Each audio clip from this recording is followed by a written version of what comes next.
Olá, tudo bem? Prontos para mais um estudo? Em certa cidade, a quantidade de assaltos vinha crescendo de modo alarmante, e para que a população ficasse protegida, os governantes tomaram medidas para controlar essa modalidade de crime. As informações a seguir se referem aos 2 anos anteriores ao início das medidas e aos 3 anos posteriores a elas. No primeiro item, antes das medidas, o número de assaltos crescia cada vez mais rapidamente. Então vamos destacar aqui, cada vez mais rapidamente.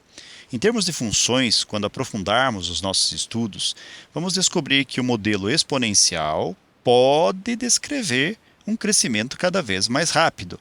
Então, o gráfico de uma situação assim seria mais ou menos assim.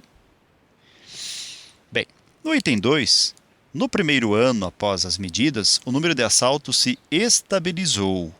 Uma função que pode representar uma situação estável é a função constante, e ela pode ser representada assim.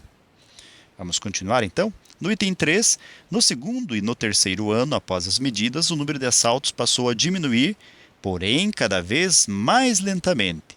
É uma situação parecida com o item 1.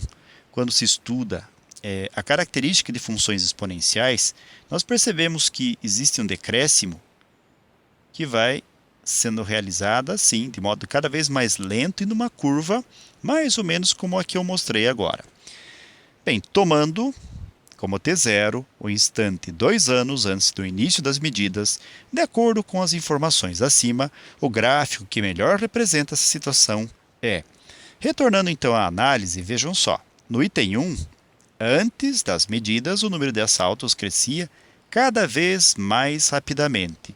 Como já dissemos, podemos representar essa informação por uma função exponencial. E o seu gráfico ficaria mais ou menos assim definido, nessa curva. Se observarmos o item A, nós temos de 0 até 2, uma linha, um crescimento linear. Então, descartamos essa informação. No item E, também descartamos pela mesma razão. De 0 até 2, o crescimento aqui é linear, representado por uma linha reta. Uma linha reta pode ser bem representada, bem modelada, através de uma função f de x igual a ax mais b, ou seja, uma função afim, que não é o caso. Bem, na continuidade, no segundo item, nós temos assaltos que se estabilizaram, que pode ser representado por uma linha reta, paralela ao eixo x, ou uma função constante. Se observarmos, o item D não obedece a essa característica. No item C, nós temos aqui, no segundo intervalo, uma linha reta paralela a x, nesse caso aqui a t. E no item B também temos uma linha paralela ao eixo t, que seria o equivalente ao eixo x. Então, ficamos entre B e C. Mas o terceiro item vai dirimir essa dúvida.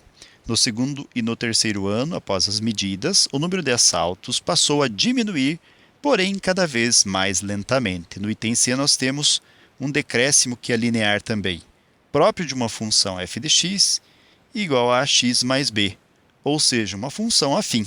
Logo, descartamos o item C.